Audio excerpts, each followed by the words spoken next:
మన తండ్రి అయిన దేవునికి సమస్త మహిమ, ఘనత, ప్రభావములు కలుగునుగాక.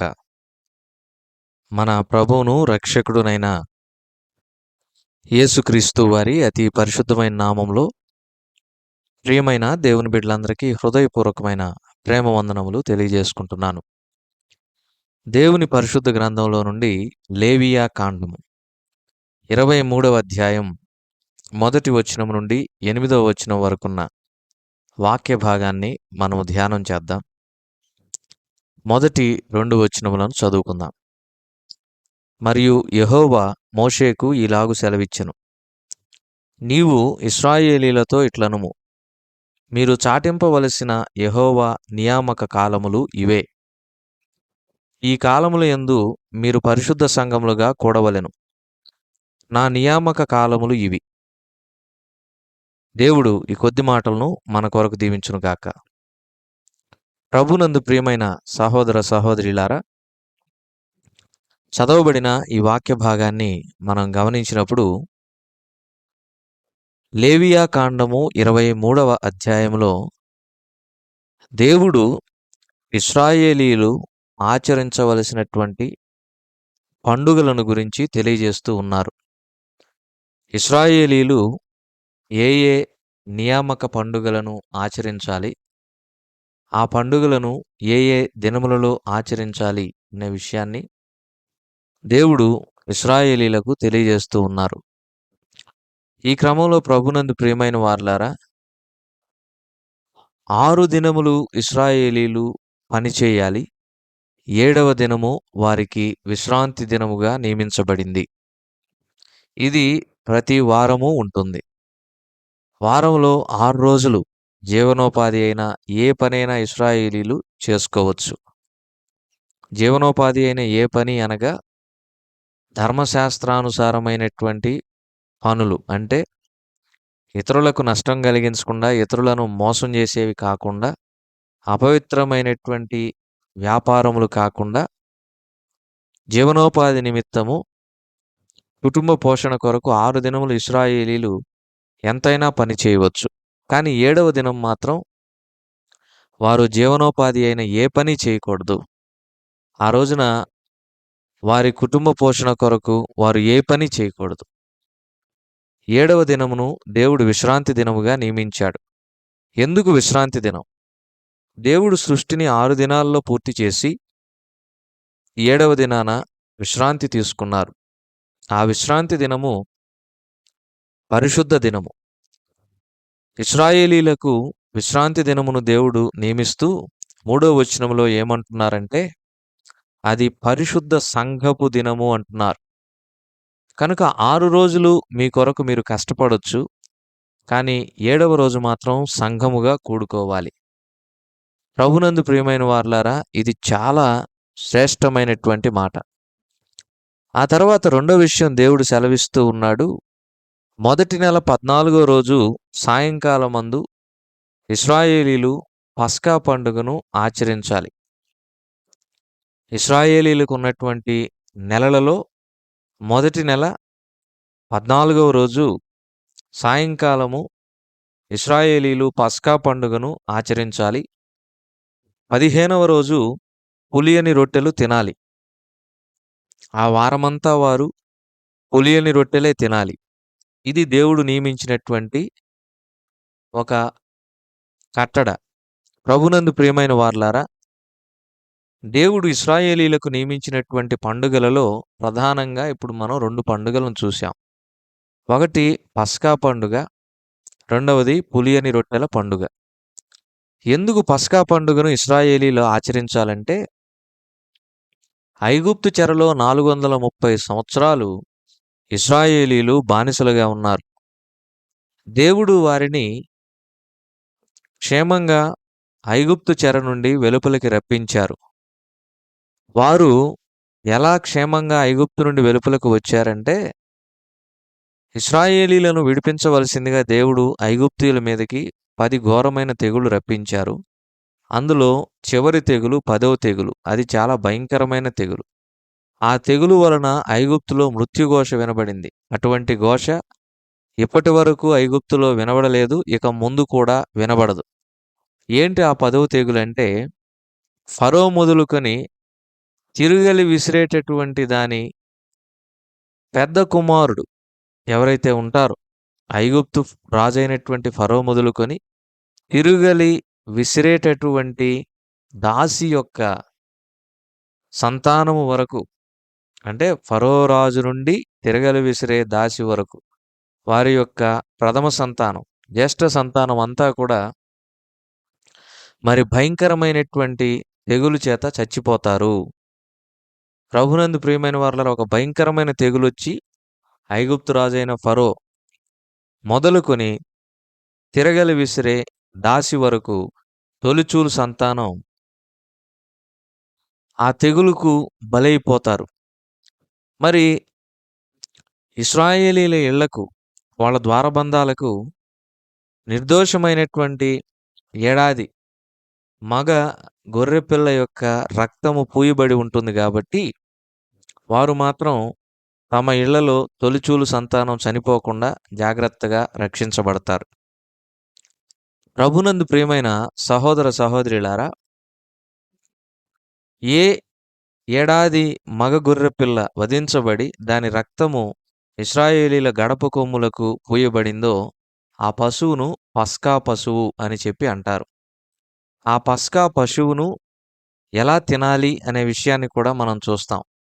ఈ చరిత్ర అంతా కూడా నిర్గమాకాండం 12వ అధ్యాయం మనం చదివితే మనకు అర్థమవుతుంది. కనుక ప్రభునందు ప్రియమైన వారలారా, ఎందుకు పస్కా పండుగను ఇశ్రాయేలీలు ఆచరించారు అనంటే, దేవుడు ఐగుప్తు చెర నుండి ఇశ్రాయేలీలను క్షేమంగా దాటింపచేశారు. ఎర్ర సముద్రమును దాటింపచేశారు. యొర్దాను నదిని దాటింపచేశారు. ఇలా దాటించి కనానులో గొప్ప ప్రవేశమును ఇశ్రాయేలీలకు ఇచ్చాడు. పస్కా అంటే దాటిపోవుట అని అర్థం. ఇశ్రాయేలీలు ఐగుప్తు చెర నుండి చాలా క్షేమంగా దాటిపోయారు. ప్రభునందు ప్రియమైన వారలారా, ఐగుప్తు చెర నుండి క్షేమంగా దేవుడు వారిని దాటించాడు గనుకనే దానికి గుర్తుగా ఇశ్రాయేలీలు ఏం చేయాలి? ఈ దాటిపోవుట అనే అర్థం వచ్చే పస్కా పండుగను క్రమం తప్పకుండా ఆచరించాలి. అది ఎప్పుడు? ఇశ్రాయేలీల యొక్క నెలలలో మొదటి నెల. ఆ మొదటి నెలన ఇశ్రాయేలీలు 14వ రోజున ఈ పస్కా పండుగను ఆచరించాలి. ఇశ్రాయేలీలకు మొదటి నెల నీసాను మాసం.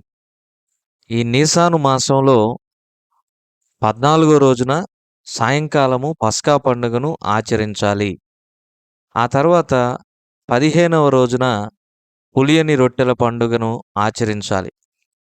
నీసాను మాసం మన క్యాలెండర్ ప్రకారం చూస్తే మార్చి 12వ తారీఖు నుంచి ఆ తర్వాత ఏప్రిల్ 11వ తారీఖు వరకు ఉంటుంది.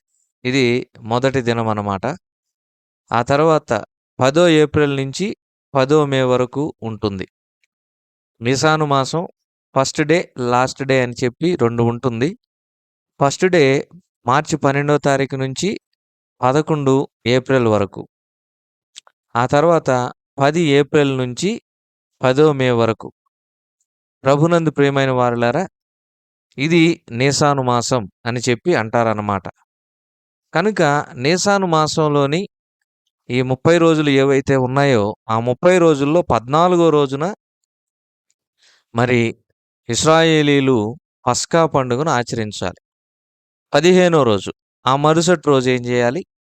వారు పులియని రొట్టెల పండుగను ఆచరించాలి. పులియని రొట్టెల పండుగ అంటే ఆ వారమంతా కూడా పులియని రొట్టెలే తినాలి. ప్రభునందు ప్రియమైన వారలారా, మరొకసారి చెబుతాను. ఇశ్రాయేలీలకు మొదటి నెల పేరు నీసాను మాసం. వారి క్యాలెండర్లో మొదటి నెలను నీసాను మాసం అంటారు. ఈ మాసంలో మొత్తం 30 రోజులుంటాయి. అది ఎప్పటి నుంచి ఎప్పటి వరకు అనంటే, మార్చి 12వ తారీఖు నుంచి ఏప్రిల్ 11వ తారీఖు వరకు నీసాను మాసం. ఈ నీసాను మాసంలో 14వ రోజు అంటే 12 మార్చి నుంచి మనం లెక్కేస్తే 14వ రోజు ఏ తారీఖు వస్తుందో ఆ తారీఖున సాయంత్రము ఇశ్రాయేలీలు పస్కా పండుగను ఆచరించాలి. ఆ తర్వాత 15వ రోజు పులియని రొట్టెల పండుగ. ఆ వారమంతా కూడా ఇశ్రాయేలీలు పులియని రొట్టెలనే తినాలి. ఎందుకు ఈ నియామక కాలములను దేవుడు నియమించాడు? దీన్ని మనం తెలుసుకోవాలి. దేవుడు ఐగుప్తు చెర నుండి ఎలా దాటింపజేశాడో మనం చూసాం. దానికి గుర్తుగా దాటిపోవుట అనే అర్థం ఇచ్చే పస్కా పండుగను ఇశ్రాయేలీలు ఆచరించాలని మనం చూసాం. రెండవది పులియని రొట్టెల పండుగ. ఇశ్రాయేలీలు పులియని రొట్టెలనే తిన్నారు. ప్రభునందు ప్రియమైన వారలారా, పులుపు కొంచెమున్న ఏం చేస్తుంది? ముద్దంతా పాడు చేస్తుంది. కాబట్టి వారు ఏం చేయాలి? పులిపిండి లేనివారు, వారు క్రొత్త ముద్ద అయ్యారు.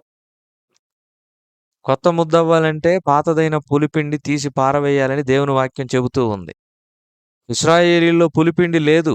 ఐగుప్తు చెర, బానిసత్వం, ఐగుప్తులో ఉన్నటువంటి ఆ కన్నీళ్లు, కష్టాలు, శ్రమలు ఇవన్నీ కూడా పూర్తిగా లయమైపోయి దేవుడు వాటి నుండి తొలగించి ఆ 430 సంవత్సరాలు పులిసిన జీవితం నుండి వారిని విడిపించి వారిని క్రొత్త ముద్ద చేశాడు.